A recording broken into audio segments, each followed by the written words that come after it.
Hello everyone, दृष्टि के teaching exam YouTube channel में एक बार फिर से आपका स्वागत है। मैं हूं गीतांजलि। जैसा कि आप सभी जानते हैं कि हम यहाँ पर नेट जेआरएफ के भूगोल विषय के खास सीरीज पर चर्चा कर रहे हैं कि भूगोल विषय की कौन सी खास सीरीज है। इस सीरीज का नाम है geography concept talk. Geography concept talk, जिसके अंतर्गत हम क्या करते हैं, जिसके अंतर्गत हम ज्योग्राफी के ही नेट जेआरएफ के सिलेबस यानी इसके सिलेबस के अंतर्गत, इसके पाठ्यक्रम के अंतर्गत भूगोल के कुछ खास टॉपिक पर चर्चा करते हैं। ये खास टॉपिक कौन से हैं? ये वे खास टॉपिक हैं जो आपकी परीक्षा की तैयारी के लिहाज से महत्वपूर्ण हो सकते हैं। यानी इन टॉपिक्स के चयन में हम इस बात का खास ख्याल रखते हैं कि यदि आपसे कोई प्रश्न पूछा जाता है नेट जेआरएफ के एग्जाम में या इसकी परीक्षा में, तो आप इन टॉपिक के जो डिस्कशन है, इस डिस्कशन के आधार पर इन सवालों को या इन प्रश्नों को हल कर पाए। ठीक है, तो ध्यान रखिए, इसका मुख्य उद्देश्य यही है कि पाठ्यक्रम पर मौजूद जितने भी इंपॉर्टेंट टॉपिक हैं, उन टॉपिक्स के कंसेप्ट को हम समझ पाएं, उनके पीछे की क्या कंसेप्ट रही है, क्या अवधारणा है उन्हें लेकर, इसके बारे में हम जान पाएं। हमने विभिन्न टॉपिक्स के बारे में चर्चा की है और आज हम जिस खास टॉपिक पर चर्चा करने वाले हैं वह पृथ्वी के भूपटल पर पाए जाने वाले उच्चावचों से संबंधित है। हमने पृथ्वी पर पाए जाने वाले विभिन्न उच्चावचों के बारे में पढ़ा है। हमने पेपर सिलेबस डिस्कशन में भी फर्स्ट जो यूनिट थी उसमें डिटेल से चर्चा की थी कि आखिर उच्चावच कौन कौन से होते हैं और पृथ्वी के भूपर्वती पर या कहें कि पृथ्वी की सबसे बाहरी परत पर किस प्रकार के उच्चावचों का निर्माण होता है। उसी में से हम एक खास उच्चावच के बारे में आज पढ़ने वाले हैं जिसका नाम है पठार। यानी आज हम जानेंगे पठारों के संदर्भ में, प्लेटों के संदर्भ में कि आखिर ये होते क्या हैं। ठीक है, तो आज हम किस पर चर्चा करने वाले हैं? आज हम पठारों पर चर्चा करने वाले हैं। यानी आज हम प्लेटों पर चर्चा करने वाले हैं कि आखिर ये क्या होते हैं, इन्हें हमारे लिए पढ़ना क्यों जरूरी है। ठीक है, अब यदि हम बात करें पठारों के संदर्भ में ही कि आखिर पठार होते क्या हैं। ठीक है, तो पठारों के लिए कुछ खास चीजें स्वीकार की गई हैं। जैसे कहा गया कि ये पृथ्वी के वे स्थल खंड होते हैं या ये पृथ्वी के वे भूखंड होते हैं जिनका एक सिरा या आप कह सकते हैं जिनका एक हिस्सा, ठीक है, या पृथ्वी के वो भूखंड जिनका कम से कम एक भाग, या आप कह सकते हैं इसके लिए जो स्पष्ट शब्द इसके डेफिनेशन में इस्तेमाल किया गया है वह है किनारा। यानी किसी भूखंड का या किसी स्थल खंड का कम से कम एक किनारा क्या हो, ढालनुमा हो, और इसका आधार या शीर्ष क्या हो, मेज की तरह चपटा हो या सपाट शब्द इस्तेमाल किया गया है। मेज की तरह क्या हो, सपाट हो। ये क्या कहलाते हैं? ये पठार कहलाते हैं। ठीक है, यही इन्हीं इसकी जो डेफिनेशन है उसमें यही चीजें इस्तेमाल की गई हैं।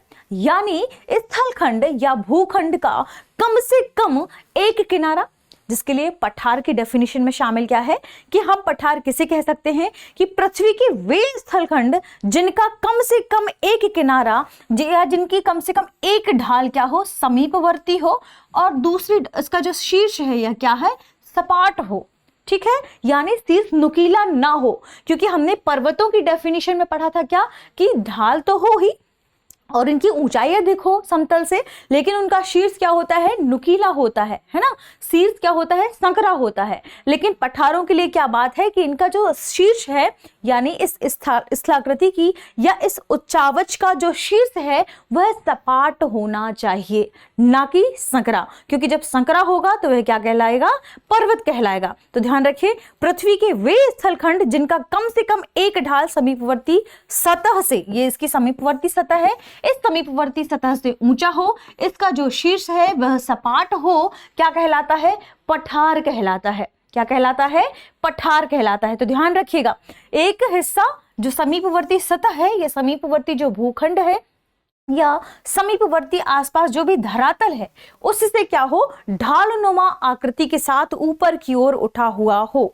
यानी कम से कम एक हिस्से में क्या हो, ढाल हो, समीपवर्ती सतह से वह ऊपर उठा हुआ हो, यानी खड़े ढाल के साथ निर्मित यह संरचना बनती है तथा इसका शीर्ष भाग क्या हो, मेज की तरह हो, सपाट हो, ना कि नुकीला हो। यही स्थलाकृति क्या कहलाती है, पठार कहलाती है। ठीक है, यही क्या कहलाती है, पठार कहलाती है। यानी पठार की यदि हम विशेषताओं की बात करें कि पठार की क्या खास विशेषताएं होती हैं, किन आधारों पर किसी स्थलाकृति को पर्वत और किन आधारों पर किसी स्थलाकृति को पठार कहा जाता है, क्योंकि धरातल से दोनों की ऊंचाई है, समीपवर्ती सतह से इसकी भी ढाल के साथ ऊंचाई ऊपर की ओर बढ़ी हुई है, यानी ढाल क्या है, ऊंची है। तो ऊंची ढाल तो है, और ढाल ऊंची कहां पर होती है, पर्वतों में भी होती है, लेकिन पर्वतों का शीर्ष भाग क्या होता है, सकरा होता है, नुकीला होता है, लेकिन पठारों का शीर्ष भाग क्या होता है, सपाट होता है।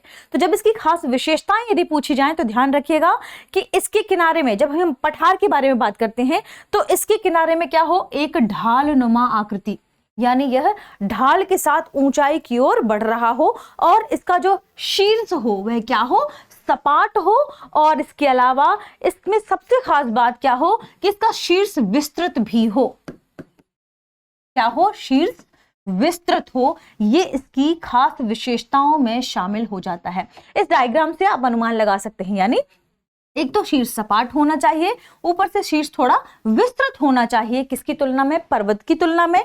यहाँ पर एक ढालनुमा, जो आसपास की सतह है उसे ढाल क्या हो, ऊंची हो, ऊंचा उठा हुआ यह उच्चावच या ऊंची उठी हुई यही आकृति क्या कहलाती है, पठार कहलाती है।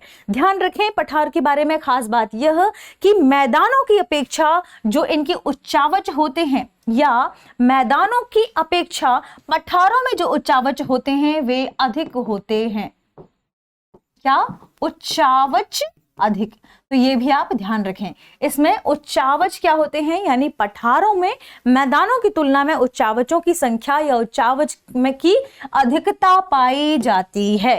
ठीक, ये भी पठार की एक खास विशेषता है। पठारों के संदर्भ में ध्यान रखिएगा कि पठारों पर छोटी छोटी पहाड़ियां होती हैं, यानी चूंकि ये स्थलाकृति क्या है, विस्तारित है, बड़ी है, तो यहाँ छोटी छोटी क्या होती हैं, पहाड़ियां भी पाई जाती हैं। कौन सी, छोटी छोटी पहाड़ियां पाई जाती हैं।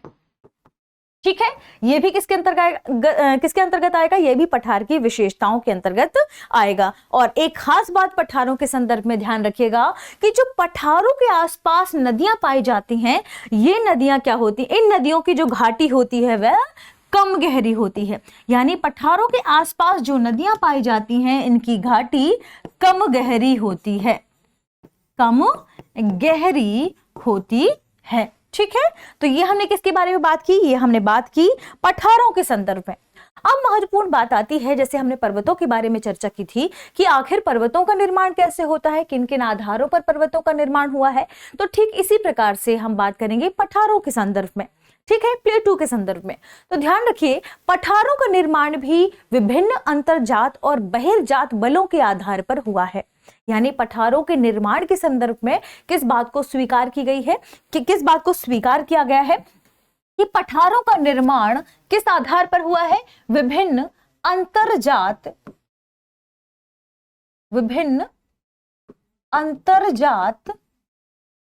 और बहिर्जात बलों के आधार पर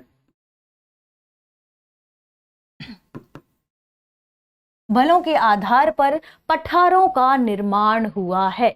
यानी जब भी आपसे पूछा जाए कि आखिर पठारों के वर्गीकरण को आप कैसे देखेंगे, यानी आप यदि पठारों का वर्गीकरण करते हैं तो आप इन्हें किस आधार पर करेंगे, तो ध्यान रखिएगा पठारों के वर्गीकरण में दो चीजों को स्वीकार किया गया है। एक तो वे पठार जो अंतर्जात बलों के माध्यम से निर्मित हुए हैं, और दूसरा वे पठार जो बहिर्जात बलों के माध्यम से निर्मित हुए हैं। अब ये अंतर्जात और बहिर्जात बल क्या है, तो जब भी हमने जियोमॉर्फोलॉजी में चर्चा की है तो हमने हमेशा चर्चा की है कि अंतर्जात बल वे बल हैं जो पृथ्वी के अंदर से ऊपर स्थलाकृतियों पर लगते हैं, या वे बल जो अंदर की तरफ से लगते हैं, पृथ्वी के आंतरिक हिस्से में, आंतरिक भाग में जो बल कार्य करते हैं, उनके माध्यम से जो भूपरपट्टी है उस पर जिस प्रकार के उच्चावचों का निर्माण होता है, तो वहां पर वे अंतर्जात बलों के माध्यम से निर्मित उच्चावच कहलाते हैं। और ठीक इसी प्रकार से जो पृथ्वी के बाहर हम बात कर रहे हैं कि बहिर्जात बल क्या है, तो जो हमने अपर्दन की बात की, हमने अपक्षयन की बात की, हमने जो बाहर से पवनों के माध्यम से, हिमानी के माध्यम से जितने प्रकार से जो अपक्षयन होता है, ये बहिर्जात बल के रूप में कार्य करते हैं। यानी ध्यान रखिएगा कि जिन हम पठारों के निर्माण की बात कर रहे हैं कि आखिर ये अंतर्जात पठार कौन से हैं या ये बहिर्जात पठार कौन से हैं, तो ये इसी प्रकार से निर्मित है। यानी पृथ्वी के आंतरिक भाग से या आंतरिक भागों पर लगने वाले जो बल हैं, उनके माध्यम से जब भूपर्पट्टी पर जिस प्रकार के उच्चावचों का निर्माण होता है, तो उन्हें हम अंतर्जात बल के द्वारा निर्मित उच्चावच कहते हैं। लेकिन हम बात किसके बारे में कर रहे हैं? पठारों के संदर्भ में। तो ध्यान रखिएगा, जो अंतर्जात शक्तियां हैं पृथ्वी के भीतर, उनके द्वारा विभिन्न प्रकार के पठारों का निर्माण हुआ है। और अंतर्जात बलों के माध्यम से जिस प्रकार के पठारों का निर्माण हुआ है, उन्हें ही अंतर्जात शक्तियों द्वारा निर्मित पठार कहा जाता है। तो अंतर्जात बल के द्वारा निर्मित पठार और हम बहिर्जात बलों के द्वारा या बहिर्जात शक्तियों के द्वारा निर्मित पठार। अब ये कौन कौन से हैं? तो अंतर्जात बलों के माध्यम से यदि हम बात करें कि कितने प्रकार के और कौन कौन से पठारों का निर्माण होता है, तो ध्यान रखिएगा कि इन पठारों का निर्माण जो मुख्यतः है, क्योंकि हमने प्लेट टेक्टोनिक सिद्धांत के बारे में तो पढ़ा है, तो उसमें हमने पटल विरूपण को पढ़ा है। तो पटल विरूपण के माध्यम से जो बल कार्य करता है, उसके द्वारा पठारों का निर्माण होता है। तो ये पठार कितने प्रकार के हैं, यानी अंतर्जात बल के द्वारा निर्मित पठार कितने प्रकार के हैं? तो ध्यान रखिएगा, अंतर्जात बल के द्वारा निर्मित पठार 5 प्रकार के हैं। अब ये कौन कौन से हैं? तो ध्यान रखिए सबसे पहले पठार की यदि हम बात करें तो इसे हम अंतरा पर्वतीय पठार कहते हैं। अंतरा पर्वतीय पठार, ठीक। अंतर्जात बलों के माध्यम से जो दूसरा पठार बनता है, उसे हम कहते हैं महाद्वीपीय पठार। इसे हम महाद्वीपीय पठार कहते हैं। फिर अंतर्जात बलों के माध्यम से जो तीसरा पठार निर्मित होता है, उसे हम पर्वतपदीय पठार कहते हैं। पर्वतपदीय पठार। अंतर्जात बलों के माध्यम से जो अगला पठार निर्मित होता है, उसे हम ज्वालामुखी पठार या लावा पठार कहते हैं। ध्यान रखिए, ज्वालामुखी पठार या लावा पठार कहते हैं। और अंतर्जात बलों के माध्यम से ही जो अगले पठार का निर्माण होता है, उसे हम गुंबदाकार पठार कहते हैं। गुंबदाकार पठार, ठीक है। अब बात करते हैं बहिर्जात बलों के माध्यम से निर्मित पठार। ध्यान रखिए, अभी हम डिटेल से इनके बारे में भी जानेंगे कि आखिर ये कौन से पठार हैं, ठीक है। अब बात करते हैं यदि बहिर्जात बलों के माध्यम से कौन कौन से पठारों का निर्माण होता है, तो ध्यान रखिए, इससे निर्मित होता है हिमानी द्वारा निर्मित पठार। हिमानी द्वारा निर्मित पठार, ठीक है। फिर पवनों के द्वारा निर्मित पठार। पवनों द्वारा निर्मित पठार, ठीक है। अब अगला है बहते हुए जल के द्वारा निर्मित पठार, या आप इसे लिख सकते हैं जल द्वारा निर्मित पठार, लेकिन इसके लिए शब्द क्या इस्तेमाल किया जाना चाहिए? बहते हुए जल के द्वारा। बहते हुए जल के द्वारा या जल द्वारा निर्मित पठार। अब हम एक एक करके अंतरा पर्वतीय पठार, महाद्वीपीय पठार, पर्वतपदीय पठार, ज्वालामुखी लावा पठार, गुंबदाकार पठार के बारे में समझते हैं, क्योंकि ये पठार अपने आप में महत्वपूर्ण है। इनके एग्जाम्पल्स देखना भी जरूरी है। क्यों जरूरी है? क्योंकि हमने हमारे प्रीवियस ईयर के डिस्कशन में गौर से देखा था कि आपको सही जोड़ी मिलान के संदर्भ में प्रश्न फ्रेम किया जा सकता है या पूछा जा सकता है कि जो ज्वालामुखी पठार है उसके एग्जाम्पल क्या है, या जो अंतरा पर्वतीय पठार है उसके एग्जाम्पल क्या है, या पर्वतपदीय पठार है उसका एग्जाम्पल क्या है, गुंबदाकार पठार के एग्जाम्पल क्या है, और इस आधार पर आपको सही जोड़ी मिलाने के लिए पूछा जा सकता है। तो सबसे पहले हम बात करते हैं अंतरा पर्वतीय पठार के बारे में। इसे हम अगली स्लाइड में लिख लेते हैं, ठीक है। तो हमने क्या किसके बारे में चर्चा की? अंतरा पर्वतीय पठार के बारे में हम देखते हैं।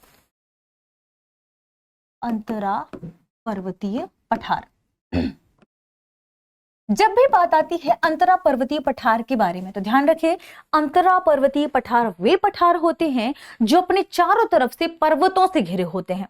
यानी उनके चारों तरफ विशाल या बड़े बड़े पर्वत होते हैं और बीच में कहीं पठार स्थित हो, तो इन्हें हम अंतरा पर्वतीय पठार कहते हैं। इसका बेस्ट एग्जाम्पल यदि आप देखना चाहते हैं तो तिब्बत का पठार इसका बेस्ट एग्जाम्पल है। तो ध्यान रखिएगा, वे पठार जो अपने चारों ओर से किससे घिरे हो, पर्वतों से, यानी वे पठार जो अपने चारों ओर से पर्वतों से घिरे हों, पर्वतों से घिरे हों। और एग्जाम्पल के तौर पर ध्यान रखिए, इसके एग्जाम्पल के तौर पर नाम याद रखना है आपको, तिब्बत का पठार। और तिब्बत का पठार बहुत ही फेमस पठार है। इसके बारे में हम सभी जानते हैं कि कहां पर स्थित है, और तिब्बत ऐसा क्षेत्र है जो लगातार सुर्खियों में बना ही रहता है। ठीक है, ध्यान रखिएगा। तिब्बत के पठार के साथ साथ कुछ और भी पठार हैं जिसके एग्जाम्पल के तौर पर लिए जा सकते हैं, जैसे ईरान का पठार इसके अंतर्गत लिया जा सकता है, बोलीविया का पठार भी इसके अंतर्गत लिया जा सकता है, तो इसके एग्जाम्पल में शामिल हो जाएंगे। ध्यान रखिए, बोलीविया का पठार, बोलीविया का पठार और ईरान के पठार, ये भी इसके अंतर्गत एग्जाम्पल के तौर पर आप शामिल कर लीजिएगा। ठीक है, अब बात करते हैं अगले पठार के संदर्भ में। तो अगला पठार हमने क्या नोट किया था, ध्यान रखें, अगला पठार है पर्वत पदीय पठार, माफ कीजिएगा महाद्वीपीय पठार, क्योंकि हमने जो सेकंड नंबर पर लिखा था वह महाद्वीपीय पठार है। महाद्वीपीय पठार, महाद्वीपीय पठार क्या है, तो महाद्वीपीय पठार के बारे में या महाद्वीपीय पठार के बारे में जब भी आपसे पूछा जाए तो ध्यान रखिएगा, महाद्वीपीय पठार वे पठार हैं जो अपने चारों ओर से, लेकिन माफ कीजिए चारों ओर से नहीं, अपने एक ओर से किस हिस्से से जुड़े हो, या तो इसके आसपास मैदान हो या तो क्या हो, समुद्र तट हो। यानी ये पर्वतों से दूर होते हैं, लेकिन पठारों का एक हिस्सा या तो समुद्र तट से जुड़ा हुआ होता है या तो मैदानों से जुड़ा हुआ होता है। तो ध्यान रखें, महाद्वीपीय पठार यानी महाद्वीपीय पठार का मतलब है वे पठार जो पर्वतों से दूर हो, पर्वतों से दूरी पर हो या दूर हो, लेकिन इनका एक हिस्सा कहां पर हो, इनका एक हिस्सा किससे जुड़ा हो, या तो समुद्र तट से, या तो समुद्र तट से या मैदान से। ठीक है, या तो मैदान से। यानी जब भी महाद्वीपीय पठारों के बारे में पूछा जाए तो ध्यान रखेगा, महाद्वीपीय पठार वे पठार होते हैं जो पर्वतीय भागों से दूर मैदानी भागों या समुद्र तट के नजदीक स्थित होते हैं, या उनका एक हिस्सा समुद्र तट से या मैदानी हिस्से से क्या होता है, संलग्न होता है। ठीक है, तो वे पठार क्या कहलाते हैं, महाद्वीपीय पठार कहलाते हैं। और महाद्वीपीय पठार का सबसे बेस्ट एग्जाम्पल है भारत के संदर्भ में ही जो प्रायद्वीपीय पठार है, क्योंकि हमारा प्रायद्वीपीय पठार क्या है, हिमालय से दूर भी है और क्या है, अपने दूसरी ओर से मैदान या आप कह सकते हैं समुद्र तट से संलग्न है। ठीक है, तो इसका बेस्ट एग्जाम्पल आप क्या लिख सकते हैं, भारत में ही प्रायद्वीपीय पठार, प्रायद्वीपीय पठार। ठीक है, तो ये आपने क्या लिखा, प्रायद्वीपीय पठार के बारे में जाना है ना। प्रायद्वीपीय पठार के बारे में ही यदि आपसे कोई और एग्जाम्पल पूछा जाता है प्रायद्वीपीय पठार का, कोई और एग्जाम्पल आप बता सकती हैं, तो ध्यान रखिएगा जो अरब का पठार है और जो ब्राजील का पठार है ये भी इसके अंतर्गत शामिल हो जाएंगे। यानी प्रायद्वीपीय महाद्वीपीय पठार के अंतर्गत ध्यान रखें, महाद्वीपीय पठार के अन्य एग्जाम्पल में अरब का पठार भी आ जाएगा। ठीक है, और ब्राजील के पठार भी इसके अंतर्गत शामिल हो जाएंगे। अब बात करते हैं पर्वत पदीय पठार के बारे में, पर्वत पदीय पठार। तो पर्वत पदीय पठार क्या कहलाते हैं, पर्वत पदीय पठार के बारे में ध्यान रखिएगा, वे पठार जो पर्वतों के पद यानी पर्वतों के किनारे स्थित हो, पर्वतों के एक हिस्से या दूसरे हिस्से की ओर स्थित हो, यानी पर्वतों के आधार पर, यानी हम सभी जानते हैं पर्वत इस प्रकार से होते हैं, तो पर्वतों के आधार पर स्थित पठार क्या कहलाते हैं, पर्वत पदीय पठार कहलाते हैं। कुछ इस तरीके से उनकी आकृति होगी, ये बात भी आप ध्यान रखिएगा। यानी ये पठार क्या होते हैं, पर्वत से संलग्न होते हैं और ये क्या करते हैं, लंबी दूरी पर, या ये जो पठार है ये क्या है, उच्च भूमि है। ध्यान रखिए, इसे हम उच्च भूमि के तौर पर भी जानते हैं। तो पठारों को क्या कहा जाता है, उच्च भूमि। तो इनकी जो उच्च भूमि है ये लंबी होती है, यानी इनकी जो डिस्टेंस होती है, ये स्थित तो होते हैं पर्वत के नजदीक, लेकिन जो इसका डिस्टेंस है ये काफी दूर तक क्या होती है, विस्तारित होती है। यानी ये पठार पर्वत से संलग्न होने के साथ इनकी जो उच्च भूमि है वे दूर तक मैदान या समुद्र तक विस्तारित होती है। और इस प्रकार के पठारों को हम पर्वतपदीय पठार के तौर पर या पर्वतपदीय पठार के नाम से जानते हैं। तो ध्यान रखें, यदि आपको पर्वतपदीय पठार के एग्जाम्पल के तौर पर पूछा जाता है तो पैटागोनिया का पठार इसका एग्जाम्पल है। पैटागोनिया का पठार, पैटागोनिया का पठार क्या है, इसका बेस्ट एग्जाम्पल कहा जा सकता है। यानी पैटागोनिया के पठार के अंतर्गत माफ कीजिएगा, यही पर्वतपदीय पठार का एक क्या है, एग्जाम्पल है।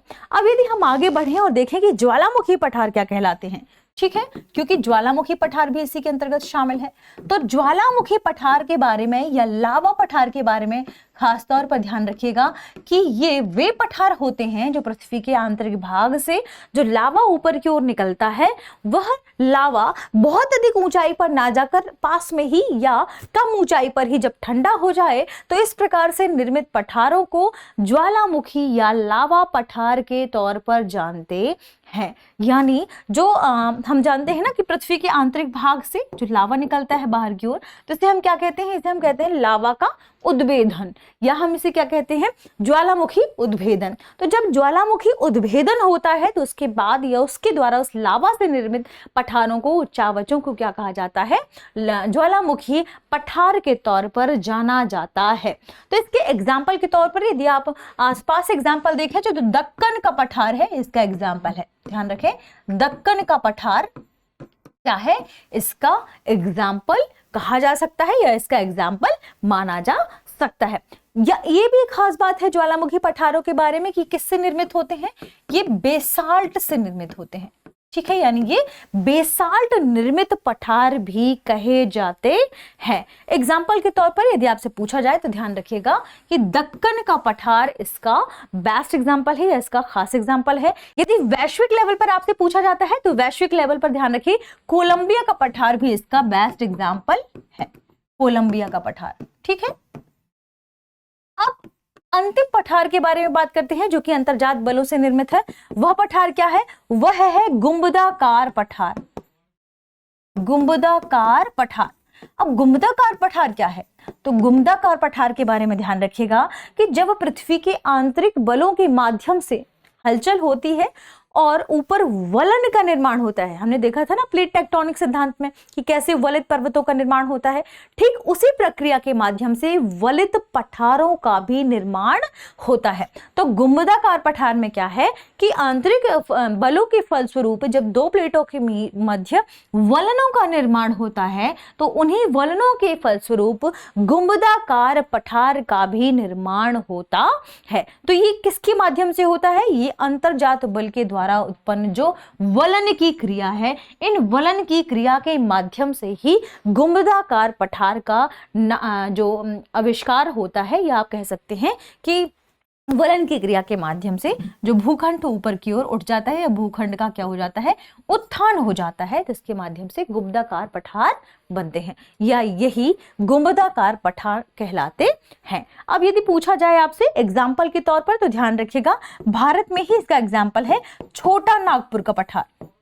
छोटा नागपुर का पठार क्या है, इसका एग्जाम्पल है। तो छोटा नागपुर का पठार क्या है, छोटा नागपुर का पठार गुंबदाकार पठार का एग्जाम्पल है। और छोटा नागपुर का पठार का जो आविष्कार है या इसकी रचना कैसे हुई है, तो ध्यान रखिएगा छोटा नागपुर के पठार की रचना हुई है वलन की क्रिया के माध्यम से। अंतर्जात बलों के माध्यम से जो वलन की क्रिया होती है तो उच्चावच क्या हो जाते हैं, ये जो भूमि है ये इस भूमि का क्या हो जाता है, उत्थान हो जाता है। और भूमि के उत्थान की वजह से ही छोटा नागपुर के पठार का यहाँ पर आपने इसकी जो आकृति है वह देखी है। तो ये तो हमने देखा किसी अंतर्जात बलों के माध्यम से कैसे पठारों का निर्माण होता है।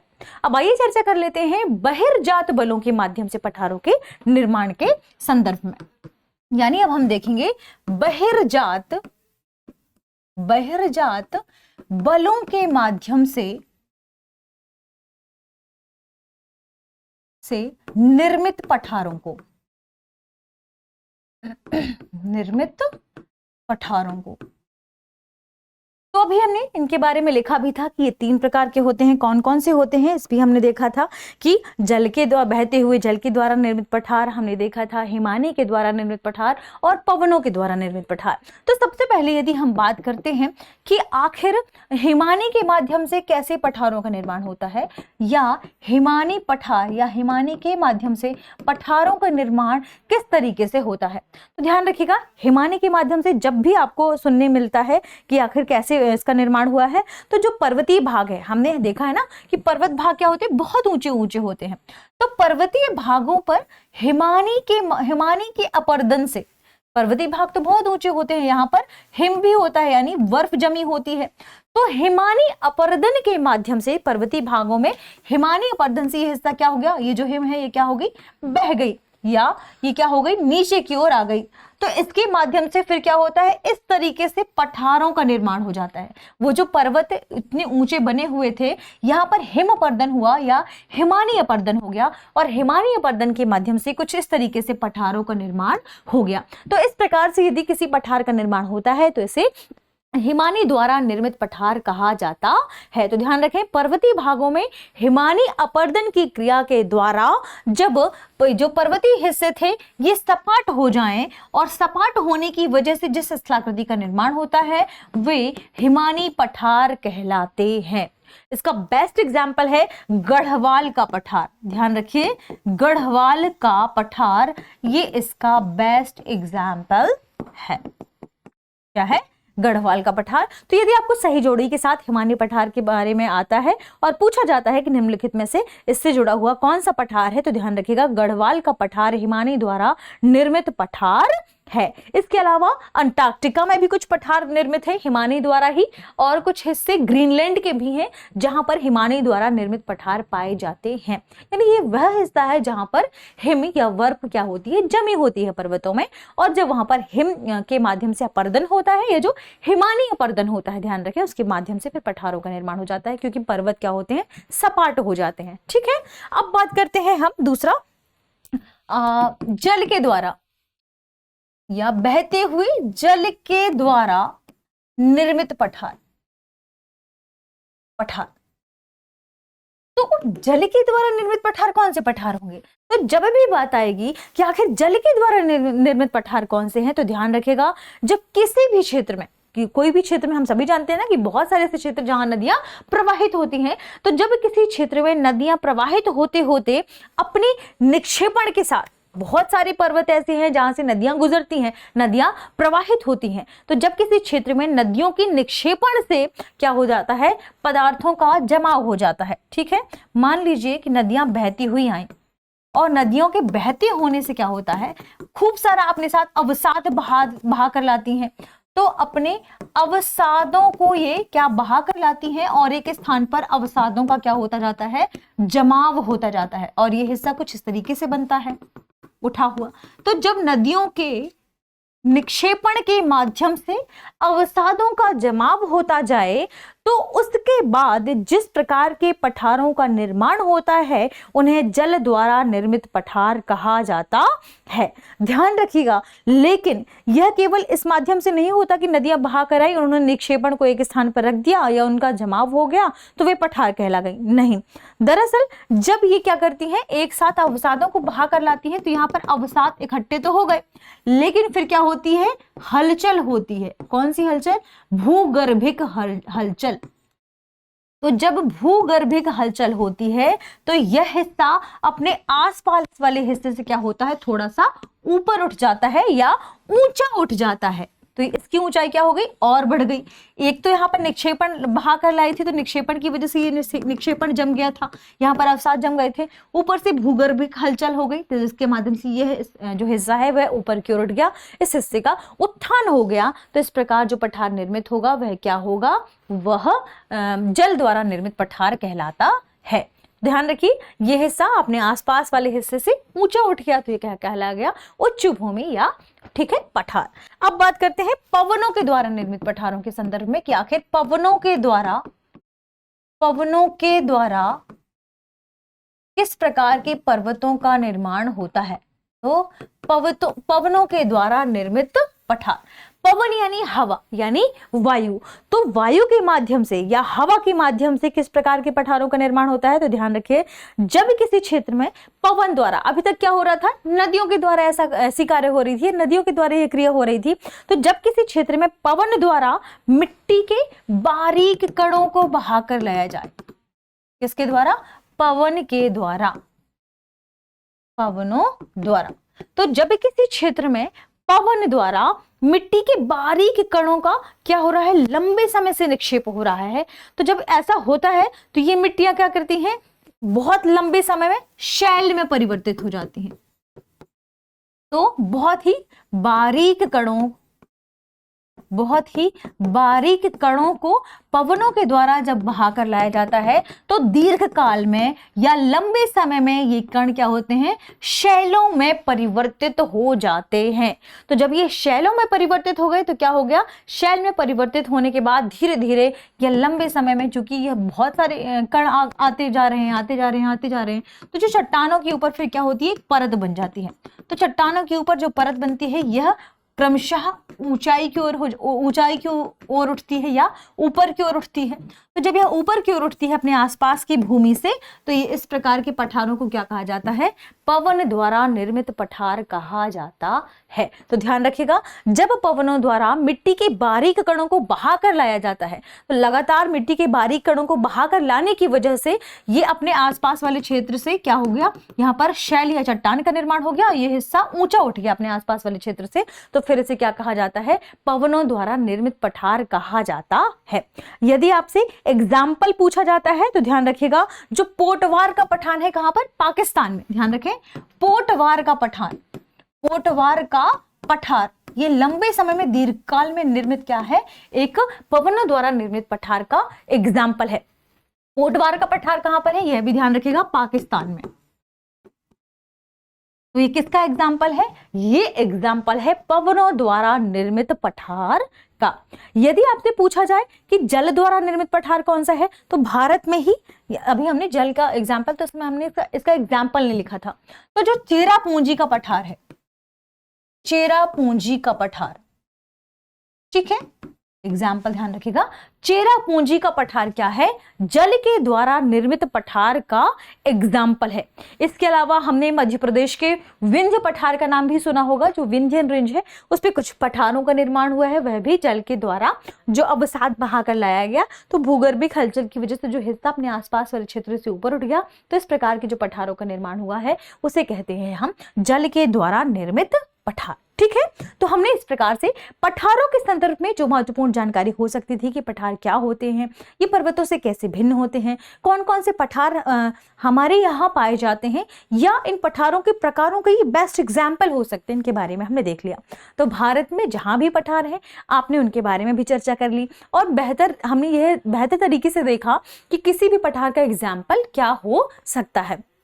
तो यदि पूछा जाता है तो आप आसानी से इन प्रश्नों को हल कर पाएंगे। ठीक है, यदि आप इंग्लिश की वीडियो देखना चाहते हैं तो जो दृष्टिका टीचिंग एग्जाम लर्निंग, आपके पास जो चैनल अवेलेबल है यूट्यूब में, इस पे इंग्लिश की भी वीडियो अवेलेबल है, आप उसमें विजिट कर सकते हैं और हिंदी और इंग्लिश दोनों की वीडियो देख सकते हैं। ठीक है, चलिए आज के लिए इतना ही, मिलते हैं अगले एपिसोड में, तब तक पढ़ते रहिए, रिविजन करते रहिए। शुक्रिया।